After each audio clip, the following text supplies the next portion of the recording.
Hello दोस्तों, मैं फ़हीम खान अपने यूट्यूब चैनल कॉटल कंपटीशन क्लासेस पर आप सभी लोगों का स्वागत करता हूं। आइए आज हमारा जो टॉपिक है मेडिवल हिस्ट्री में वह है महमूद गज़नवी। तो आइए जानते हैं महमूद गज़नवी के बारे में। तो महमूद गज़नवी के बारे में पढ़ने से पहले थोड़ा सा हम अपने भारत को और महमूद गज़नवी जहाँ से आया था उसके हम थोड़ी सी बेसिक इन्फॉर्मेशंस को समझते हैं और जानते हैं। बेटा अगर हम महमूद गज़नवी की बात करें तो महमूद गज़नवी के बारे में कहा जाता है कि अफ़गानिस्तान का एक प्लेस था जिसका नाम था गज़नी। अफ़गानिस्तान में एक प्लेस जिसका नाम था गज़नी, और इस अफ़गानिस्तान के गजनी में ही क्या हुआ, गजनी वंश की स्थापना हुई थी। गजनी वंश या फिर कुछ इतिहासकार इसे कहते हैं यामिनी वंश। तो गजनी वंश या यामिनी वंश की जो स्थापना थी, इसकी जो स्थापना, इसका जो फाउंडर था, स्थापना जिसके द्वारा की गई अल्पतगीन नाम के एक व्यक्ति के द्वारा की गई। और इस अल्पतगीन का एक स्लेव हुआ करता था, इसका एक गुलाम, यहीं पे बताते हैं बेटा, इसका एक स्लेव था, गुलाम था, जिसका नाम था सुबुक्तगीन। क्या नाम था? सुबुक्तगीन। और सुबुक्तगीन के द्वारा क्या होता है, अल्पतगीन की हत्या करके, यानी गजनी वंश का जो नेक्स्ट रूलर बनता है वो कौन है? सुबुक्तगीन है। और सुबुक्तगीन के बाद क्या होता है कि 998 एडी में इस सुबुक्तगीन की डेथ हो जाती है, और यहाँ का जो नेक्स्ट रूलर बनता है, जो नेक्स्ट शासक बना, वह था महमूद गज़नवी। यानी कहने का मतलब सिर्फ इतना है कि सुबुक्तगीन की मृत्यु के बाद इस गजनी वंश का या गजनी साम्राज्य का जो नेक्स्ट शासक बना वह था महमूद गज़नवी। और महमूद गज़नवी जब गद्दी पर बैठा, तो समझिएगा बेटा, महमूद गज़नवी जैसे ही गद्दी पर बैठा और इसने एक प्रतिज्ञा की और इस कसम खा करके गद्दी पर बैठा कि प्रत्येक वर्ष भारत पर क्या करेगा, एक आक्रमण करेगा। महमूद गज़नवी ने क्या कसम खाई, यानी इतिहासकार कहते हैं कि एक कसम खाकर के गद्दी पर बैठा कि प्रत्येक वर्ष भारत पर एक आक्रमण करूंगा। और इसीलिए कई इतिहासकार कहते हैं कि महमूद गज़नवी ने 1000 एडी से लेकर के 1027 एडी तक जो भारत है, भारत पर इसने 17 बार आक्रमण किए। ये बड़ी बात थी कि महमूद गज़नवी ने 1000 एडी से लेकर के 1027 एडी तक भारत पर 17 टाइम्स 17 बार आक्रमण किए। और बच्चे बात ये समझने वाली है कि जो महमूद गज़नवी के जितने भी आक्रमण थे, महमूद गज़नवी के भारत पर जितने भी आक्रमण थे, हर आक्रमण का उद्देश्य सिर्फ और सिर्फ धन की प्राप्ति थी। यानी इन आक्रमण का जो मुख्य उद्देश्य था वह था सिर्फ और सिर्फ धन की प्राप्ति। धन की प्राप्ति। और क्यों प्राप्ति करना चाह रहा था? धन को लूट कर। इसका उद्देश्य क्या था? धन को लूट कर, धन को लूट कर फारस और बेटा मध्य एशिया में, फारस और मध्य एशिया में इस्लाम का प्रचार प्रसार करना चाहता था। यानी इसका उद्देश्य क्या था कि धन को लूट करके फारस और मध्य एशिया में इस्लाम धर्म का प्रचार प्रसार करना ही इसका मुख्य उद्देश्य था। और इसी की एवज में इसने क्या किया, भारत पर 1000 एडी से लेकर के 1027 एडी तक इसने भारत पर 17 बार आक्रमण किए। अब तक जो बेटा मैंने बताने की कोशिश की वो सिर्फ इतनी सी बात थी कि अफगानिस्तान के एक प्लेस, एक शहर गजनी में गजनी डायनेस्टी का जो फाउंडर था वह अल्पतगीन था। अल्पतगीन की हत्या करके सुबुक्तगीन, जो अल्पतगीन का स्लेव था, गुलाम था, सुबुक्तगीन नेक्स्ट शासक बना। और 998 में जैसे ही सुबुक्तगीन की डेथ होती है तो गजनी वंश का जो अगला शासक बना वह था महमूद गज़नवी। और महमूद गज़नवी जैसे ही गद्दी पर बैठा तो कसम खा करके बैठा कि प्रत्येक वर्ष भारत पर एक आक्रमण करूंगा, और उसी के एवज में इसने 1000 एडी से लेकर के 1017 एडी तक भारत पर 17 टाइम्स आक्रमण किए। याद रखना, महमूद गजनबी के जितने भी युद्ध थे वह सिर्फ और सिर्फ धन की प्राप्ति के लिए किए गए, जिसका मुख्य उद्देश्य फारस में और मध्य एशिया में इस्लाम धर्म का प्रचार प्रसार करना ही इसका मुख्य उद्देश्य था। थोड़ा सा और आगे बढ़ते हैं। इसके आक्रमण, इसके अटैक्स या इनके इन्वेजन्स को पढ़ने से पहले हम लोग उस समय की भारत की थोड़ी सी स्थिति जान लेते हैं कि क्या स्थिति थी। मैं ये बात इधर रफ कर रहा हूँ और आगे थोड़ा सा समझाने की कोशिश करता हूँ कि क्या हमें और पढ़ना है, कैसे समझना है इतिहास को। देखिए बेटा, अगर मैं थोड़ी सी बात करूं तो थोड़ी सी बात में बस इतनी सी बात समझ लो बच्चा कि ये क्या है। ये बेटा एक सिंध प्रांत है। इस सिंध प्रांत का जो उस समय शासक हुआ करता था वह हिंदू शाही वंश का, कौन था बेटा? हिंदू शाही वंश का एक शासक जिसका नाम जयपाल था। जयपाल था। अगर मैं करंट लोकेशन ये इसलिए बताना चाह रहा हूं कि नॉर्थ वेस्ट बाउंड्री से जितने भी भारत की सरजमीन पर आक्रमण हुए वह सारे के सारे किससे? सिंध प्रांत से ही हुए। तो सिंध प्रांत का उस समय जो हिंदी शाही वंश का राजा था और इसका जो वंश था, इतिहास कहता है कि यह भी ब्राह्मण वंश से बिलोंग करता था। तो ब्राह्मण वंश से बिलोंग करता था। राजा जयपाल इस सिंध प्रांत का राजा था। अगर थोड़ी सी और बात करूं, करंट लोकेशन अगर देखी जाए उस समय कश्मीर की, तो कश्मीर में भी याद रखना बेटा ब्राह्मण वंश का ही एक शासक था। कश्मीर में कौन था? ब्राह्मण वंश का एक शासक या ब्राह्मण वंश की एक रानी यहाँ पर शासन कर रही थी, जिनका नाम था रानी दिद्दा। क्या नाम था? रानी दिद्दा। अगर हम कन्नौज की बात करें, कन्नौज की बात करें तो कन्नौज पर जो शासन कर रहा था वह थे प्रतिहार वंश। कौन था? कन्नौज पर जो शासन कर रहे थे वह थे प्रतिहार वंश। और प्रतिहार वंश का जो शासक था, प्रतिहार वंश का जो शासक यहाँ पर था वह था राज्यपाल। कौन था? राज्यपाल नाम का एक शासक था। राज्यपाल नाम का एक शासक था। थोड़ा सा अगर हम और इतिहास की बात करें तो दिल्ली पर इस समय जो शासन कर रहे थे वह थे तोमर वंश। एक क्वेश्चन और भी पूछा जा सकता है कि दिल्ली की स्थापना किसने के द्वारा की गई थी? तो याद रखना, दिल्ली की जो स्थापना थी इन्हीं तोमरों के द्वारा की गई थी। और दिल्ली का एक प्रमुख शासक था जिसका नाम था अनंगपाल, और इसी अनंगपाल के द्वारा दिल्ली की स्थापना की गई। मगर एक बात और यहीं से पढ़ करके चलना, इस दिल्ली की जो मुख्य रूप से स्थापना की गई तो आगे चल करके इस तोमर वंश के बाद के एक आएगा चौहान वंश। चौहान वंश यानी पृथ्वीराज चौहान वाला, तो उसके द्वारा की गई। तो एक छोटी सी बात यहीं पर बात कर लेंगे। अगर हम दिल्ली की बात करें तो दिल्ली पर जो रूल कर रहा था, जो शासन कर रहा था इस समय, वह था तोमर वंश। और इस तोमर वंश का शासक था जिसका नाम था अनंगपाल, और इसी के द्वारा क्या है? दिल्ली की स्थापना की गई थी। इसी के द्वारा क्या किया गया? दिल्ली की स्थापना की गई। और मगर दिल्ली की पूर्ण रूप से स्थापना जो हुई थी वह हुई थी बेटा, याद रखना, चौहान वंश के नेतृत्व में।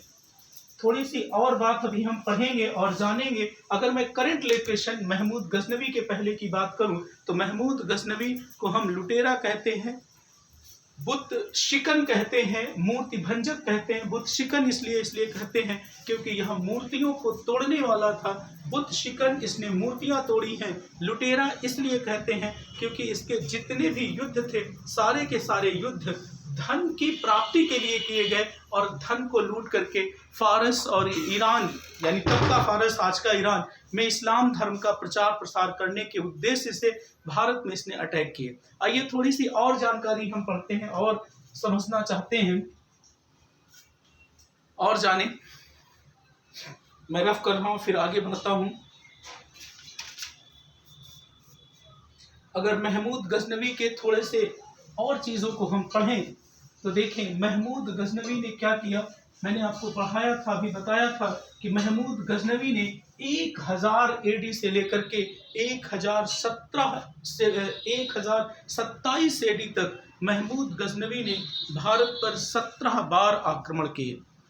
भारत पर कितनी बार? 17 टाइम्स, 17 बार आक्रमण किए। महमूद गजनवी ने भारत पर 17 बार आक्रमण किए।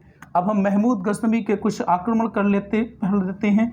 महमूद गजनवी का जो पहला आक्रमण था, याद रखना, महमूद गजनवी का पहला आक्रमण 1000 एडी में हुआ था। यानी इसने अपना पहला आक्रमण कब किया? 1000 एडी में, और पेशावर पर अटैक किया। किस पर अटैक था? पेशावर पर अटैक किया था इसने, पेशावर पर आक्रमण। मगर इतिहासकार कहते हैं कि इसका कोई भी रिजल्ट नहीं निकला, इसका नो रिजल्ट। मगर कहते हैं कि इतिहासकार इसके बारे में जब बात करते हैं कि इसका जो पहला इम्पॉर्टेंट आक्रमण था, यानी जो पहला और इम्पॉर्टेंट आक्रमण था वह था हिंदू शाही वंश के, याद रखना यह आक्रमण भी राजा जयपाल पर ही किया था। मगर इसका दूसरा आक्रमण, यानी कहा यही जाता है कि इसका जो पहला सफल आक्रमण था बेटा, पहला सफल आक्रमण हिंदू शाही वंश के राजा जयपाल पर, और इसका एक रिजल्ट निकला। इसका जो रिजल्ट था, इसका जो परिणाम था वह था राजा जयपाल की हार हो गई।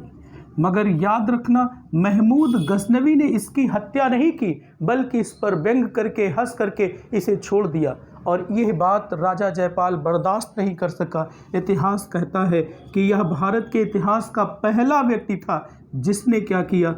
आग में कूदकर आत्महत्या कर ली। आग में कूदकर क्या किया इसने?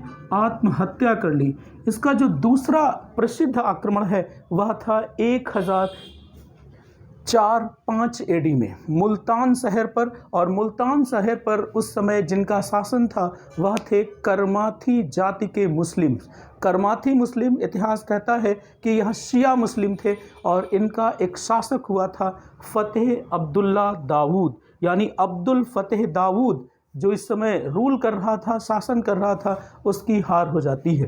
तो इसका जो दूसरा सफल आक्रमण है, दूसरा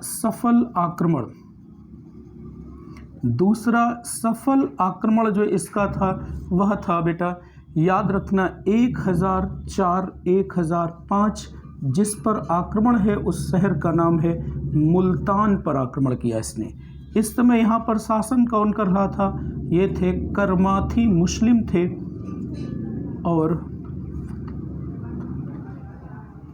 और यहाँ का जो शासक था उसका नाम था अब्दुल फतेह दाऊद, और इसकी हार हो गई। यानी इस तरीके से मुल्तान पर भी इसने आक्रमण किया, दूसरा सफल आक्रमण था, इसे जीत लिया। इसके बाद में बेटा जो इसका तीसरा सफल आक्रमण था, दिस इज द तीसरा सफल आक्रमण। ये जो तीसरा आक्रमण था यह बेटा 1006 एडी में नागरकोट टेम्पल, नागरकोट मंदिर, और यह है हिमाचल प्रदेश के कांगड़ा जिले में, कांगड़ा जिला हिमाचल प्रदेश में। ये भी इसका एक सफल आक्रमण था। इसके बाद बेटा 1008 एडी में इसने क्या किया? जयपाल, कहाँ गया? ये है जयपाल। जयपाल के बेटे आनंद पाल को इसने क्या किया? हरा दिया। तो 1008 एडी में इसने, यानी महमूद गजनवी ने क्या किया? महमूद गजनवी ने आनंद पाल को हरा दिया, आनंद पाल को हरा दिया। इसके बाद का जो इसका अगला आक्रमण था 1013-14 में उसने थानेश्वर पर अटैक किया। यानी इसके बाद का जो अगला आक्रमण है 1013-14 में थानेश्वर हरियाणा पर आक्रमण। पर आक्रमण। और बेटा याद रखना, यहाँ से एक क्वेश्चन बनता है। यहाँ पर एक मंदिर था जिसका नाम था स्थानेश्वर मंदिर। स्थानेश्वर मंदिर पर इसने आक्रमण कर दिया। स्थानेश्वर मंदिर पर आक्रमण कर दिया। और यहाँ पर बेटा याद रखना, इस मंदिर में जिसकी मूर्ति बनी हुई थी, जिन भगवान की मूर्ति थी, वह थे चक्र स्वामी। और चक्र स्वामी की मूर्ति को तोड़ दिया। अब चक्र स्वामी कौन है, ये भी आपसे पूछा जा सकता है कि स्थानेश्वर मंदिर किस भगवान को, किस गॉड को समर्पित था, डेडिकेटेड था। तो क्या कहेंगे, चक्र स्वामी। और चक्र स्वामी कौन है, लॉर्ड कृष्णा। लॉर्ड कृष्णा। स्थानेश्वर महादेव मंदिर था। स्थानेश्वर महादेव मंदिर है बेटा, याद रखना। और यहाँ पर जो गॉड था वो गॉड थे, गॉड चक्र स्वामी। और गॉड चक्र स्वामी को ही हम लोग क्या कहते हैं, this is the Lord Krishna, यानी भगवान कृष्ण की मूर्ति थी। इसके बाद का जो अगला इसका सफल आक्रमण था 1016, 1018 में इसने मथुरा, उज्जैन आदि पर भी आक्रमण किया। नेक्स्ट बात करेंगे तो 1018, या ऐसे लिख लो बेटा, इसने इसके बाद मथुरा, उज्जैन आदि प्लेसेस पर भी इसने क्या किए, आक्रमण किए और इन्हें लूट लिया। मगर फिर वही बात आकर के फंसती है कि महमूद गजनवी का जो सबसे सफल आक्रमण माना जाता है वह माना जाता है सोमनाथ मंदिर पर आक्रमण। तो अभी तक बेटा मैंने यही बताने की कोशिश की कि महमूद गजनवी ने 1000 AD से लेकर के 1027 AD तक भारत पर 17 बार आक्रमण किए। हर आक्रमण का उद्देश्य धन को लूटना था, धन को लूट करके फारस में इस्लाम धर्म के प्रचार प्रसार के लगाना था। और जब यह 998 में गजनी की गद्दी पर बैठा तो कसम खा करके बैठा था कि भारत पर वह हर वर्ष एक सफल आक्रमण करेगा। इसने पहला आक्रमण 1000 AD में पेशावर पर किया, मगर वहाँ पर कोई रिजल्ट नहीं निकला। 1000 AD में इसका पहला सफल आक्रमण था। राजा जयपाल की हार हो गई, मगर इतिहास कहता है कि राजा जयपाल को इसने जान से नहीं मारा, इसकी हत्या नहीं की, बल्कि उस पर व्यंग करके, उस पर हंस करके उसे छोड़ दिया। दूसरा जो आक्रमण था 1004-5 में मुल्तान शहर पर आक्रमण किया। वहाँ का जो शासक था अब्दुल फतेह दाऊद की हार हो गई। और यह जो मुस्लिम थे, करमाथी मुस्लिम, दिस इज़ द शिया समुदाय से बिलोंग करते थे। और बेटा शिया समुदाय पर इसने अटैक क्यों किया, बेटा मैंने आपको बताया होगा कि आगे चल कर के इस्लाम धर्म क्या हुआ, शिया और सुन्नी 2 कम्युनिटीज़ में बटा, और बटने के बाद ये दोनों के दोनों क्या हुए कि अपने एक दूसरे की जान के प्यासे हो गए। मैंने और भी तमाम बातें डिस्कस की होंगी। अगर मैं और बात करूं तो 1006 AD में हिमाचल प्रदेश के कांगड़ा जिले के बेटा नागरकोट टेम्पल पर भी इसने अटैक किया। महमूद गजनवी ने 1008 में जयपाल के बेटे अनंतपाल को हरा दिया। और 1013-14 में हरियाणा के थानेश्वर पर अटैक, और वहाँ पर एक प्रसिद्ध मंदिर था जिसका नाम स्थानेश्वर महादेव मंदिर था, और उस पर अटैक किया। अटैक करने के बाद उसे लूट लिया, वहाँ की मूर्ति को तोड़ा, और मूर्ति को तोड़ा जिनका नाम था यानी चक्र स्वामी की मूर्ति थी, जो मूर्ति भगवान कृष्ण जी को समर्पित थी। इसके बाद इसने मथुरा, उज्जैन आदि प्लेसेस भरी भी अटैक किए, मगर महमूद गजनवी का जो सबसे सफल आक्रमण था वह था सोमनाथ मंदिर पर आक्रमण। तो नेक्स्ट हेडिंग डालेंगे सोमनाथ मंदिर पर आक्रमण। This is the very most important topic है, सोमनाथ मंदिर पर आक्रमण। आइए जानते हैं सोमनाथ मंदिर पर आक्रमण कैसे हुआ, क्या हुआ। तो डालेंगे सोमनाथ मंदिर पर आक्रमण। सोमनाथ मंदिर पर आक्रमण, और इसने जब किया, ये टाइम पीरियड था 1025-26 AD। और बेटा कहा जाता है कि इस पर जो आक्रमण था यह महमूद गजनवी का, किसका, महमूद गजनवी का 16वां आक्रमण था। महमूद गजनवी का 16वां आक्रमण था। इस समय अगर करंट लोकेशन देखी जाए तो बेटा गुजरात है, गुजरात, और गुजरात का उस समय का जो शासक हुआ करता था, शासक था भीम प्रथम, और यह जो शासक था यह चालुक्य वंश का शासक था। किसका शासक था, चालुक्य वंश का शासक था। और थोड़ी सी अगर हम बात करें,